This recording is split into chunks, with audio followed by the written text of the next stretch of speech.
Assalamualaikum warahmatullahi wabarakatuh. Hello, before I start, let me introduce myself. My name is Arin Hafidi Sophia.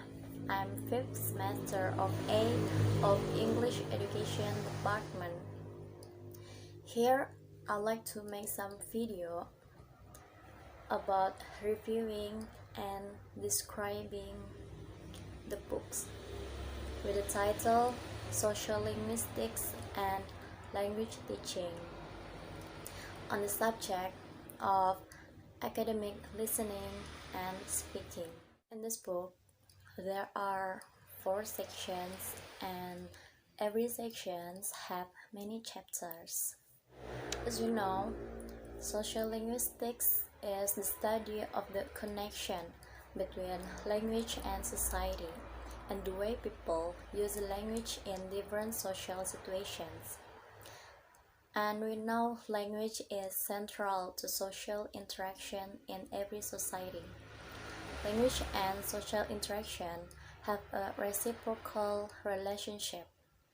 Language shapes social interactions, and social interactions shape language. Okay, in this section, there is language and society. This chapter deals with 3 issues in language pedagogy: language attitudes, motivations, and standards. In general, it examines the impact of social and political contexts on social attitudes towards particular language and language varieties. In addition to individual motivations to learn a language, sociolinguistic and language teaching focus on language teaching in general, combining the fields of bilingual education and foreign language studies, instead of looking at them as separate entities. And sociolinguistics believe that social structure may either influence or determine linguistic structure and behavior. In the chapter Societal Multilingualism, that's written by Kamal Strader, the chapter has an in-depth look at the issue of bilingualism and multilingualism, dealing with them as worldwide phenomena. The writer distinguished several types of multilingualism, i.e. territorial principle of multilingualism, in which the country as a whole is multilingual but individuals are mainly monolingual, and personality principle multilingualism, in which the state promotes multilingual individuals. And the next chapter is World Englishes.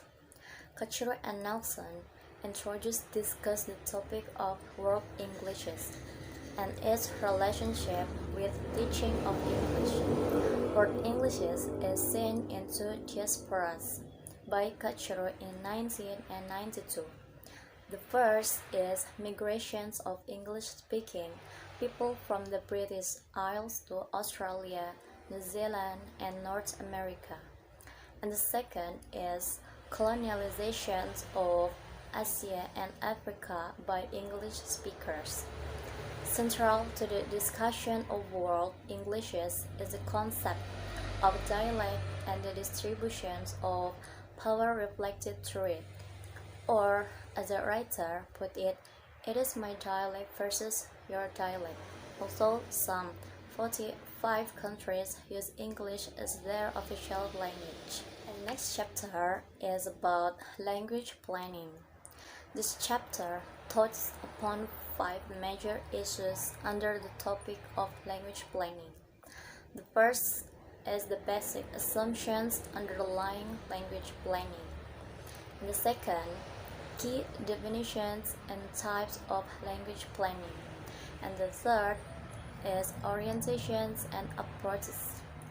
The fourth is goals. And the fifth is legal challenge. And in the discussion of language planning, some questions are raised. How do assumptions about language influence language planning? And the second question, how does attributing higher status to some varieties of language affect the status of all varieties? Recognizing that language is used as an instrument of social control, it must be then asked what attitude do scholars and lay people have towards language diversity. At the definition level, language planning is involved in corpus planning, advocating proper or preferred variety as well as use. That's by William in 1992. In addition, the level at which language planning takes place and the ones involved in it to be defined clearly. Here, distinctions must be made between government and the state. In the second section is about language and variation. In the chapter of regional and social variation, Richard stresses that teachers should study dialects to be better prepared when dealing with vernaculars and naturally have a more successful influence on their students' achievements. The chapter introduces the reader, hereby the savvy teacher, with common concepts and terminology in sociolinguistic studies, such as dialect, dialect maps, and isoglosses. These imaginary lines will demonstrate dialect areas that are lexically, phonologically, and syntactically distinct. Also, the chapter explains reason for language change and appearance of regional dialects. Language variation can also take place on the social continuum with respect to age, gender, social class, and networking. Research by Labov in 1991, Rickford in 1986, and Eckert in 1989, and other is illuminating in the respect. The chapter proceeds with suggesting teachers make use of available resources, audio and video, to acquaint themselves and their students with regional and social varieties, and for enhancement of individual and social identity. And in the chapter of Pidgins and Creoles, Nicholas introduced the sociolinguistic phenomena of Pidgins and Creoles and the consequences for education and for teachers should these varieties be ignored. Attitudes to these varieties are different and not often quite favorable. Nicholas quotes Harris in 1986, who summarized 3 conditions for the emergence of a pidgin language. The first is lacking of effective bilingualism. The second is needing to communicate, and the third is restricting access to target language. Then Creoles, on the other hand, develops when Pidgin is natified and the children of Pidgin-speaking parents hear it as their most important language. Hugo Scatchard in 1980s was one of the pioneers of research on Pidgins and Creoles. However, Turner in 1949 made significant comparative studies between varieties of Creole spoken in Georgia and California and some languages of West Africa. As with language varieties, teachers must be able to recognize and understand Pidgin and Creoles even if they are not officially used in the classroom. Vasquez, Piz Alvarez, and Shannon in 1994 see such acquaintance necessary for development of curricula. Use of videos can be helpful to show to the children how their peers speak in different geographical settings. And the next chapter is about language and gender. Rebecca and Bonnie take on a consciousness-raising thought in this chapter, beginning with an introductory section on feminist movements in the United States during the later 1960s and 1970s.